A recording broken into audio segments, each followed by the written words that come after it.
She was on top of him, one hand on his chest, the other gripping his jaw, not to guide, but to command.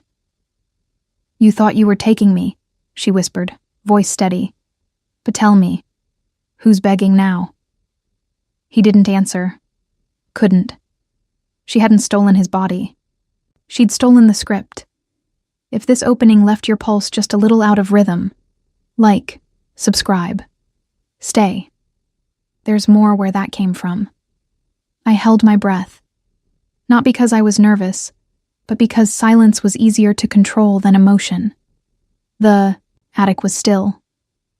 Dust floated in shafts of fading light that slipped through the high windows of Voss Hall. I stood in the corner of that forgotten space, alone, untouched by the noise downstairs, wearing a white silk slip and nothing else. The wedding gown waited on a dress form behind me. It looked exactly as he wanted. Modest neckline, lace sleeves, fitted waist. Fragile. Virgin white. The kind of dress a man chooses when he wants to feel like he's saving something. I didn't touch it yet. I was still finishing my ritual. In front of me stood a full-length mirror, antique, with speckled edges and a wooden frame carved like vines curling around prey. I looked at myself. Pale shoulders, hair pulled into a low, disciplined twist, lips unpainted. I looked like a girl who didn't know what was about to happen. Good. Because everything was happening exactly the way I planned. I knelt and reached beneath the floorboard, lifting it slowly so it wouldn't creak. From the small space hidden underneath, I pulled out a silver object the size of a paperclip, shaped like a collar stay, brushed with matte finish. Custom-made, undetectable. It wasn't a weapon, not in the obvious sense. I tucked it into the silk ribbon sewn under the hem of the wedding dress, exactly where it needed to be. That was the last piece. When I slipped into the gown, it whispered over my skin like water. The moment I stood upright again, my reflection in the mirror didn't tremble. She stared back, calm, prepared, almost too still to be real. She was the one walking down the aisle, not me. The ceremony didn't matter. Not really. It was a transaction with flowers and champagne. I stood beneath the vaulted ceiling of the West Hall, beneath a chandelier so massive it looked ready to fall. Dominic stood beside me, flawless in a black three-piece suit. His jaw sharp, eyes unreadable. He looked like a man who expected to win. Always. He didn't take my hand.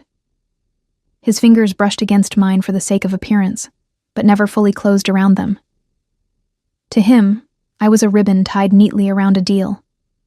Soft, delicate, purely symbolic. Perfect. When the officiant said, "You may kiss the bride," he leaned in with performative elegance, not passion. His lips barely grazed mine, but I let my hands tremble. I let my lashes flutter as if overwhelmed. I let him believe I was helpless. After the guests had filtered out, after the congratulations and champagne and stifling small talk, we were led to the wedding suite. A long, moody room with velvet drapes and candles glowing against dark paneled walls. The fireplace flickered in the corner. He reached for his jacket, folding it neatly over a chair. That was the moment. "Wait," I said, voice thin, almost a whisper. Dominic turned to look at me. I stepped forward, brushing imaginary dust from his lapel. My fingers moved with gentle precision. Innocent, obedient. Then, very softly, I tucked 2 fingers under the edge of his inner pocket and slipped the silver device inside. It was magnetic. It clicked into place. Just enough pressure to activate. Later when I needed it. He didn't notice. Because I was looking at him the way he expected. Like a girl who didn't know how to want. Back in the attic, alone again before dinner, I stared into the mirror one last time. The white veil lay over my shoulders now. The dress hugged my waist. I looked like something breakable. My lips were a little redder. My eyes a little glossier. Thank you, glycerin. Drops. But the stillness underneath was colder than marble. They thought I was afraid. They thought I was walking blind into a life I didn't understand. They thought this night belonged to him. But but I wasn't the one being claimed. He was. Downstairs, voices buzzed like static. Champagne glasses clinked. Staff moved with crisp efficiency. Dominic was waiting in the suite, probably preparing a speech, or maybe reviewing some contract detail he couldn't ignore. He was a man who lived by systems, who trusted order. He'd never seen a woman turn vulnerability into a weapon. Not yet. I slipped the device's activation card into my garter. One touch. That's all it would take later. The suite door would lock automatically. The cameras would go dark. The room would become ours, or rather, mine. As I descended the spiral staircase, every step measured, every glance controlled, I repeated the lines I had practiced. Look soft. Look quiet. Look like you belong in someone else's story. Let him underestimate you. Let him open the door.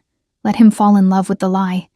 So when the truth finally lands, it hits like a goddamn thunderclap. In the mirror, I looked like a bride. But I wasn't one. I was an architect, a strategist, a daughter of silence and calculation. He thought he was marrying a girl who needed protection. But he was walking into a room designed by someone who had already mapped every exit and sealed them all. He thought I was walking into his world. He had no idea he was stepping into mine. The suite smelled like firewood and leather, opulence wrapped in silence. Dominic stood by the window, staring down at the snowy grounds of Voss Hall. His tie was loosened, but his posture hadn't softened. He wasn't the kind of man who relaxed. He recalibrated. I stayed by the door, unmoving, veil removed, hair down. Every inch of me still fit the part. The silent bride, freshly claimed. He didn't turn around when he spoke. "You're quiet." "I'm listening," I said, almost gently. He nodded, not out of approval, just acknowledgement. Dominic Voss didn't give approval. He gave terms. And you either accepted or became obsolete. He gestured to the desk behind him. A thick envelope rested on it.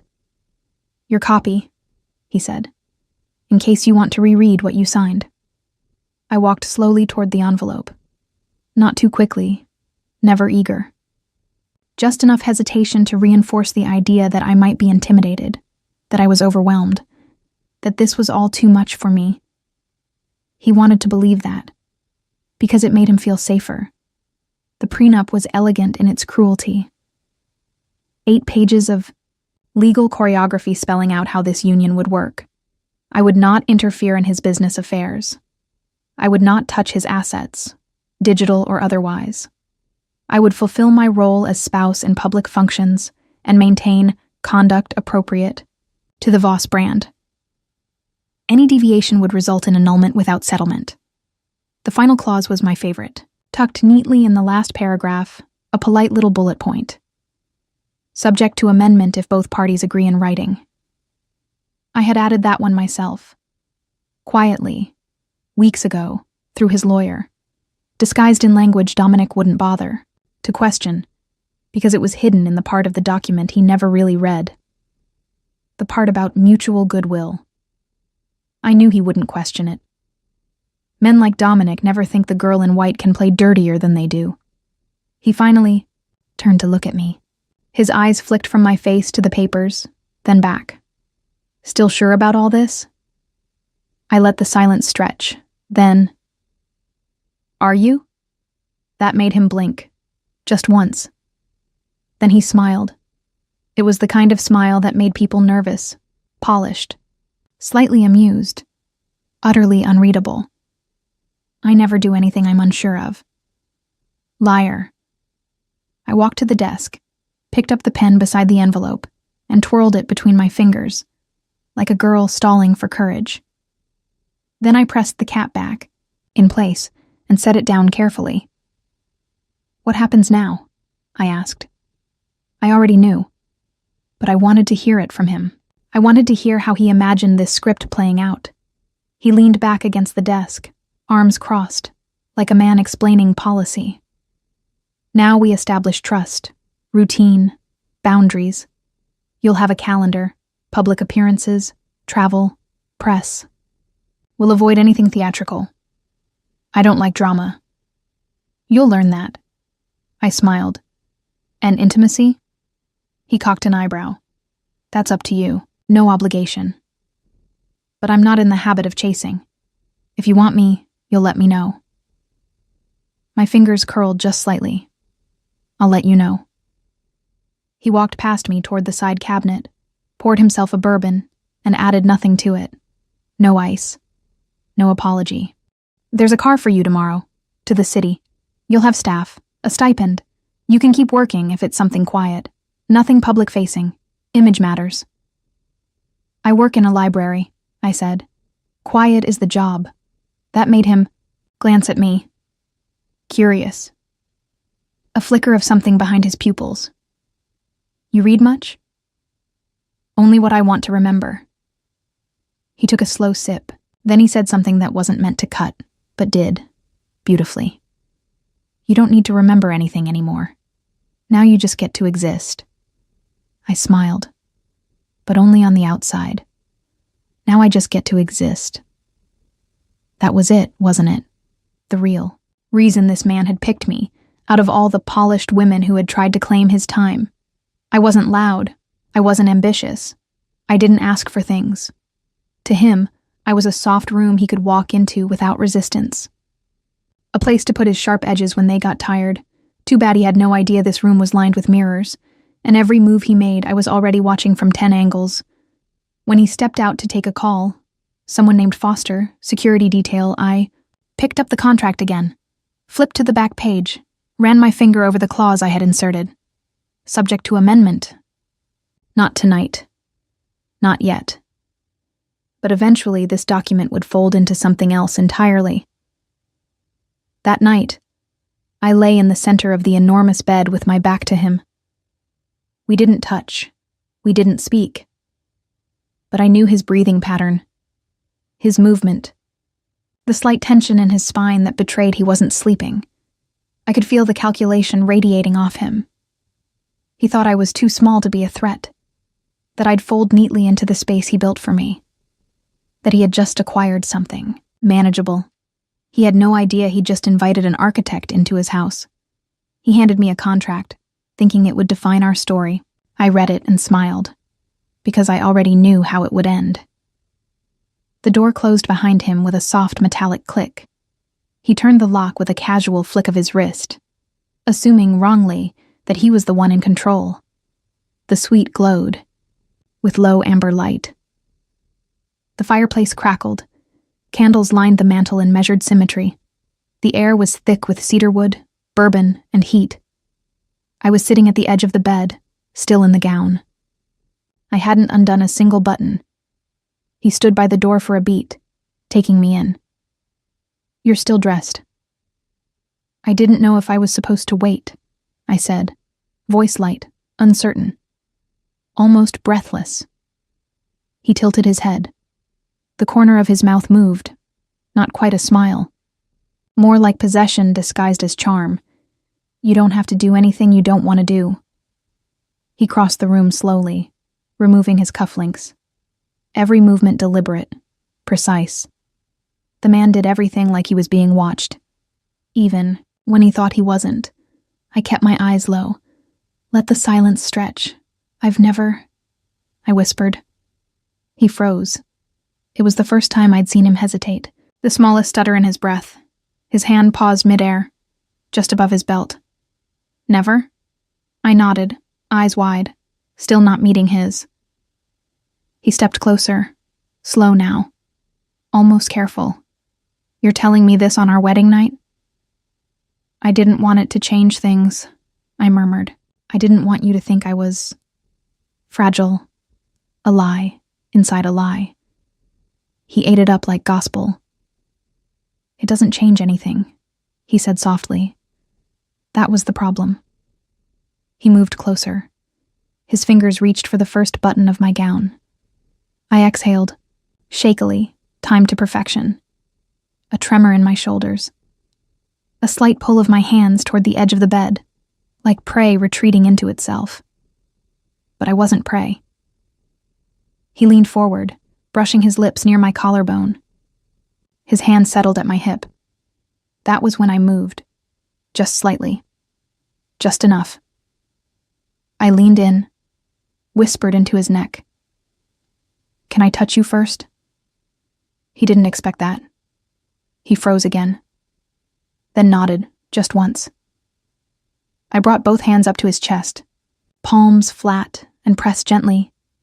The touch was soft, reverent, but my thumbs found the exact spot beneath his lapel, where the silver sensor was sewn into his inner pocket. One press, one pulse. A silent signal, sent wirelessly to the control app. I had pre-installed earlier in the day. Downstairs, the building's smart system received it.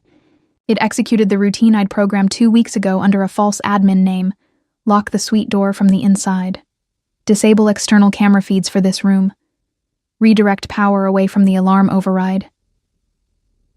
It took less than 3 seconds. By the time Dominic leaned back, still under the illusion that he was leading, the trap had already closed around him. "You okay?" he asked. I smiled. "Yes, because I was." He leaned in to kiss me again. Slower this time.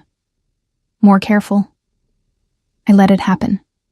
Let him think he was claiming me. Let him think he was unraveling something sacred. But he wasn't unraveling me. He was undoing himself. He pulled back, finally meeting my eyes. "You don't have to be afraid of me," he said. That was when I smiled, really smiled, for the first time all night. "I'm not." He blinked. "You said this was your first time." "It is," I said, "but not the way you think." I stood. He stepped back instinctively. The shift in dynamic was sudden, so fast it made the air thicken between us. I reached behind me, undid the final clasp on the gown, and let it fall. Beneath, I wore a sleek, flesh-colored slip. No lace, no innocence, just purpose. He didn't speak. I walked to the fireplace, picked up the small remote I'd hidden earlier. I pressed a second button. A panel on the far wall clicked open. Inside, a screen. Small, embedded, flickering softly with real-time footage. Footage of him, his office, his boardroom, the footage he thought was deleted. "You married a library girl," I said. "Someone quiet, someone simple." I turned to face him again. "You didn't check what I was reading." He stared at the screen, recognition dawning, slow and cold. "How long have you—" "Long enough to know the only thing more powerful than knowing your secrets." I stepped forward again, is choosing when to reveal them. He reached for his phone. The screen flashed red. "No signal," I said. "Room's locked. Cameras are off. It's just us." He looked at me now, not as a bride, not as a girl, as a threat. "What do you want?" I tilted my head. "What every woman wants on her wedding night." Pause. A little honesty. He didn't move. Didn't speak. His world, the one he built with armor and algorithms, wasn't cracking. It was melting, and he didn't know how to stop it. "You thought this night was your victory," I said, "but you didn't win anything." I walked, closer, until we were only inches apart. "You lost the moment you believed I needed saving." He swallowed, jaw tightening, still silent. I leaned in, voice soft against his ear. "You said I could tell you when I wanted you." My hand ran slowly down his chest. Confident now, no longer pretending. "This is me telling you. You belong to me now." He entered the room to claim a bride. He left the night realizing he'd been hunted. He didn't say a word. Not when I took the remote from the fireplace. Not when the hidden panel behind the bookshelf slid open with a mechanical sigh. Not even when I stepped inside and turned on the light. The glow revealed a narrow room, just 6 feet wide, 10 long. No windows. Walls lined with screens and folders, precise and orderly, like a war room designed by someone who preferred silence over spectacle. He followed, not because he trusted me, but because he had to. Some part of him still believed he could regain control, that this was salvageable, that I was emotional, just lashing out. He didn't know yet that this room had existed before the wedding, before the proposal, before he ever looked me in the eye. I stepped aside so he could see. The center screen played a muted video, his quarterly boardroom meeting from 3 months ago. The one he claimed was off the record. In the footage, he was speaking to 3 executives. The topic? A black budget project. Unapproved surveillance software. I tapped a folder on the desk and opened it, flipping pages with deliberate calm. Financial leak estimates, confidential memos, handwritten annotations by his own CTO, who, as far as I knew, had no idea someone had copied her entire office wall. Dominic moved like a statue trying not to shatter. "Where did you get this?" I looked at him. Not kindly, not cruelly, just level. From the public domain, then from the private one, then from a very lazy intern who didn't encrypt his login session. He stared at the files, then at me. Why? Now that was the question. But it wasn't time yet. I walked across the room and opened another cabinet, this one shallow, filled with names, staff lists, legal advisors, shell companies, all traceable, all him. "This isn't about extortion," I said. Could have fooled me.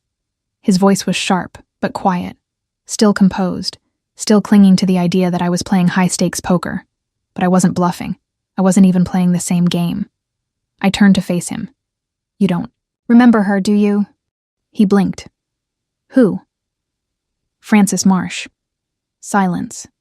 Then, "No, of course not.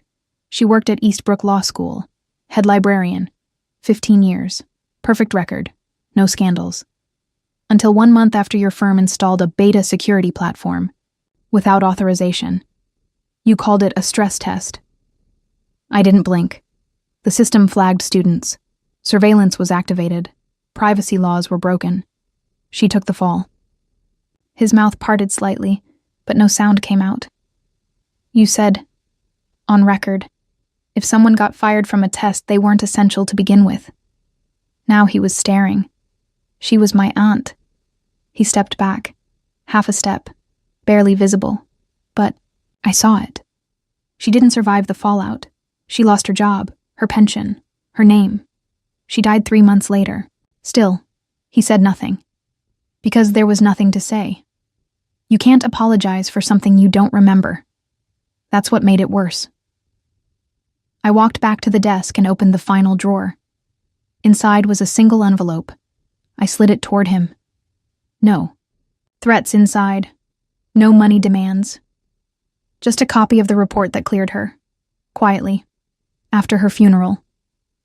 I waited. He opened it. His hands didn't shake, but they moved slower now. He read. His jaw tightened. His throat bobbed once. "I didn't know," he said at last. "You didn't care." The air between us shifted. Thickened. He looked up, and for the first time since I met him, I saw something crack behind his eyes, a thread snapping beneath the weight of something unnamed. "Why marry me?" he asked, voice low. "Why not go public?" "Because I didn't want to destroy you," I said. "I wanted you to remember her, and the only way to do that," I stepped forward, "was to matter more than she did." He closed the file, set it down carefully. So this was never about love. I tilted my head. This was about choice. He turned away. One hand braced on the wall. "You could have ruined me." "I still can." Silence.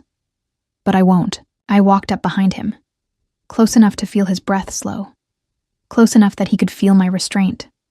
Because now, "You remember her name." He turned slowly. There was no fight in his face anymore. Only weight, and questions he'd never thought to ask. "What happens now?" "Now," I said, "you stop thinking I married you because I needed someone to save me." Pause. And you start asking yourself why a man like you ever needed a woman who looked like someone to save. That night, we didn't speak again. Not a word. He stayed on the far side of the bed, eyes open long after the fire died. But I saw it. Not fear. Not rage, recognition, and something colder, respect. He forgot her. So I became unforgettable. By morning, the temperature had dropped 10 degrees, and so had his restraint. He didn't say goodbye when he left the suite. Didn't kiss my cheek. Barely looked at me. Which was fine. I hadn't expected a man like Dominic Voss to sit in shame for long. Men like him don't stew. They retaliate, quietly, surgically. By noon, I'd already received 3 phone calls. The apartment I was promised. In Manhattan. Delayed. My library access credentials? Temporarily suspended due to a system audit.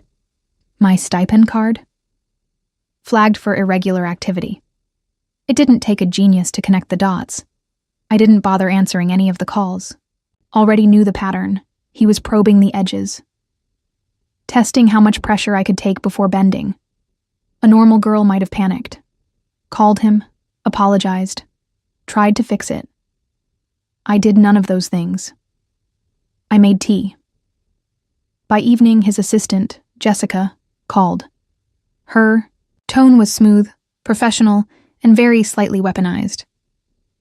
Mr. Voss would like to invite you to dinner. Just the 2 of you, no press. Invite. Like I was a guest in his empire, not his wife. What time? I asked. 8. He'll be at the penthouse.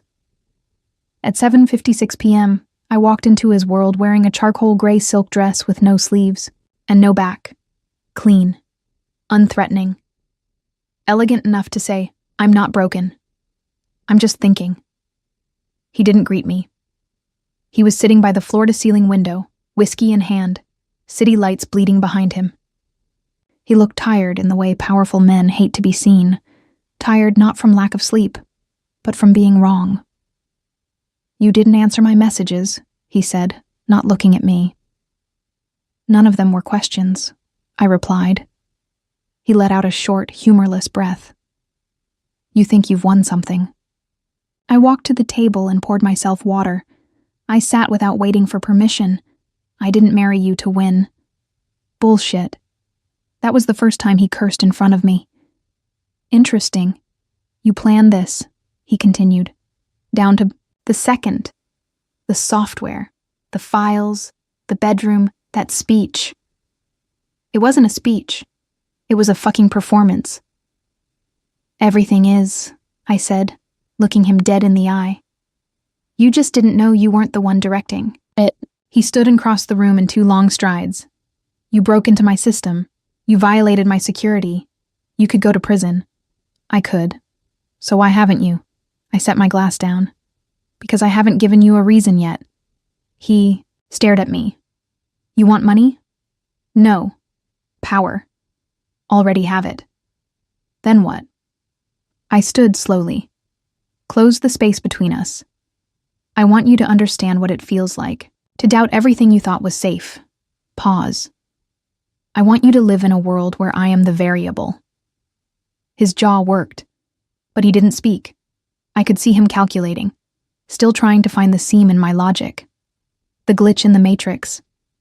But there wasn't one. I'd built this too carefully. From the moment I saw his name in my aunt's case file 5 years ago, I started drafting this moment. You married me thinking you were getting silence, I said. A trophy that doesn't speak unless spoken to. I married you because you were clean. No one is clean. You just didn't bother to look deeper. He turned away, poured more whiskey, and downed it in one breath. So now what? He asked. You haunt me? No. I walked toward the window and looked out over the city. It glittered like a lie. Beautiful, precise, fragile. Now I wait. For what? For you to decide whether you want to fight me or learn from me. He didn't laugh, didn't scoff, just looked at me. Really looked. Why didn't you destroy me? He asked, quiet now. almost human. I didn't answer right away. Then, because I'm not interested in breaking things I could bend instead. We stood in silence for a while. Two people, inches apart, breathing the same air but from opposite worlds. Then he said something I didn't expect. There was another version of me. A long time ago. He might have remembered your aunt. I looked at him. And this version? He finished his drink. This version only remembers the people who leave marks. I smiled. Then maybe I should leave a few more. That night, I didn't sleep at the penthouse. I left him standing there, alone in his tower, unsure for the first time whether he was the one being tested. He tried to push me, and found that I don't bend. He retaliated like a man used to being obeyed. I responded like a woman used to being underestimated. He showed up at midnight. No call, no warning. Just the dull thud of his knuckles against the door of the brownstone I was temporarily staying in. I opened it without asking why. Dominic Voss stood there, shirt undone at the collar, rain clinging to his sleeves, a look on his face that said he'd burned something on the way over. Maybe a plan. Maybe pride. He didn't speak. I stepped aside. He entered like a man stepping into a fight he knew he might lose. The fireplace had been lit hours ago.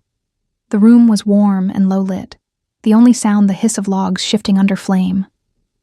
I sat back, on the velvet armchair, legs crossed, watching him. He took 2 steps toward me, then stopped. "Say something," he said. "Why?" I asked. "You didn't come here for words."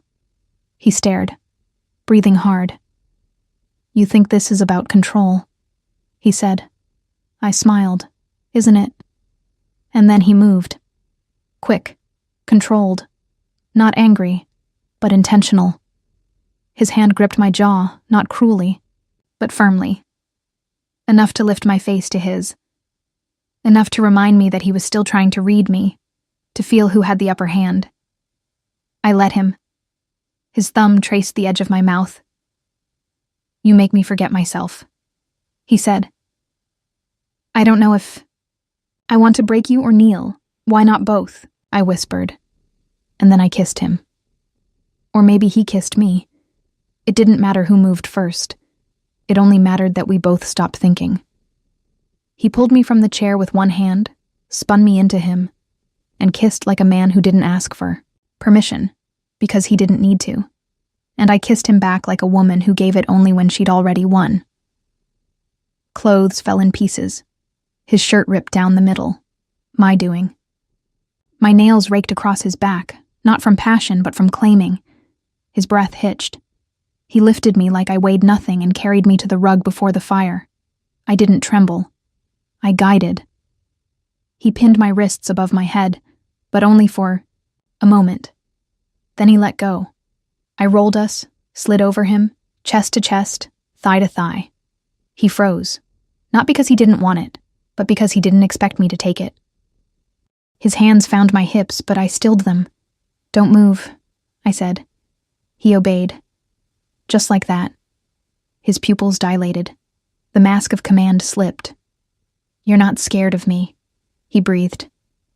"No," I said, lips brushing his neck. "You're scared of how much you want me in charge." I took him in with no hesitation. No shyness, no apologies. His breath shattered against my throat. His hands clenched the rug, the only anchor he had left. I set the rhythm, the speed, the depth. He let me. He needed to. Every movement was a declaration. Not of love, of power. When he came apart beneath me, it wasn't loud. It was helpless. And when I leaned down, lips to his ear, I didn't whisper comfort. I whispered truth. "Now, you know what it feels like? To be taken." He lay still beneath me for a long time, chest rising, sweat slick on his skin, eyes wide open. I slid off him, walked naked across the room, and pulled a blanket over my shoulders. He sat up, still dazed. "What the hell are you?" he asked. I turned. Everything you thought you could own, except I let you think it. He blinked. Once, twice. Then he laughed, but it wasn't mocking. It was bitter, admiring, and terrified. You're dangerous, he said. I was made to be, I replied. Men like you made me that way. He stood, walking toward me, slower now. Less sure. You used me. No. I used what you wanted me to be. There's a difference. He stopped in front of me, close enough to feel the fire at our backs. And what now? Now, I said. You decide if you can handle what you thought you wanted. He stared at me a long time, and for once, didn't try to answer. Because he didn't know. Because I had given him something he'd never truly experienced. Submission. Not taken. Given. And the weight of that was heavier than any chain he'd ever held. He came to dominate. I let him feel what it was like to surrender. 3 days passed. He didn't call. I didn't show up. The silence wasn't tension. It was pressure. Slow and surgical. The kind that cracks things from the inside, where they don't make noise. Just break. On the 4th morning, his assistant emailed me. Mr. Voss has sent a package for your review. Please confirm receipt. I didn't respond. At exactly 9 a.m., the package arrived. It wasn't flowers, not diamonds. It was a revised prenup. A silent white envelope, sealed with his initials, in black wax. Inside, I found 68 pages of legal reshuffling, asset redistribution, privacy clauses, a new codicil about mutual autonomy, and one line, bolded at the top of page 3. This document supersedes all prior agreements. I laughed. Not because it was funny, but because he thought he could rewrite my story. I let the envelope sit on my desk for 24 hours, not unopened, not ignored, just watched. The way you watch something that pretends to be an offering, but smells like control.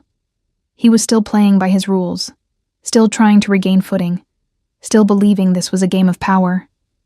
It wasn't. It was a question of worth.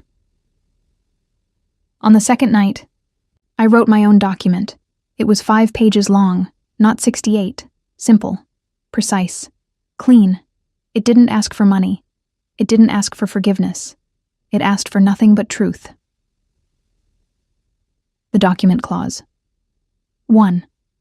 Both parties retain individual autonomy in all personal and professional matters. Clause 2. No party shall assume ownership, direction, or entitlement over the other.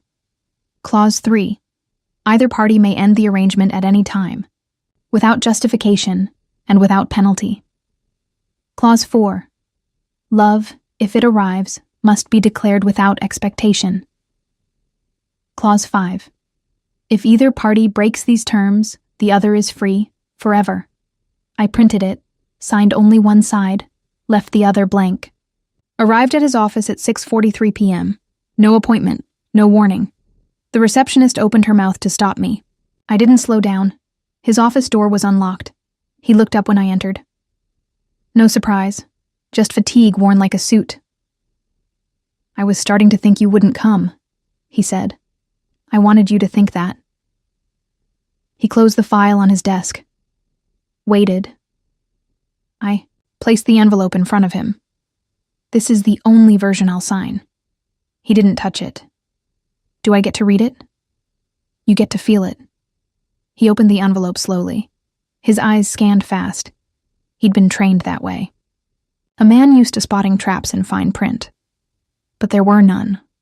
Only rules that required something he wasn't used to giving. Egoless choice.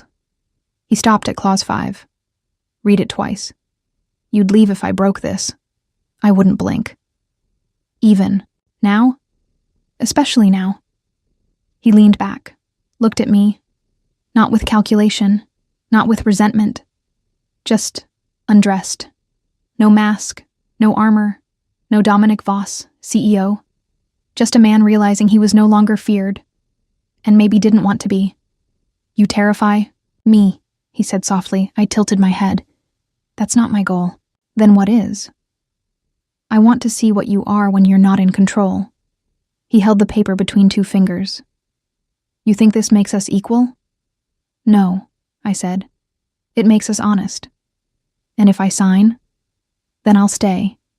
He looked at me like someone trying to find the trick. There wasn't one.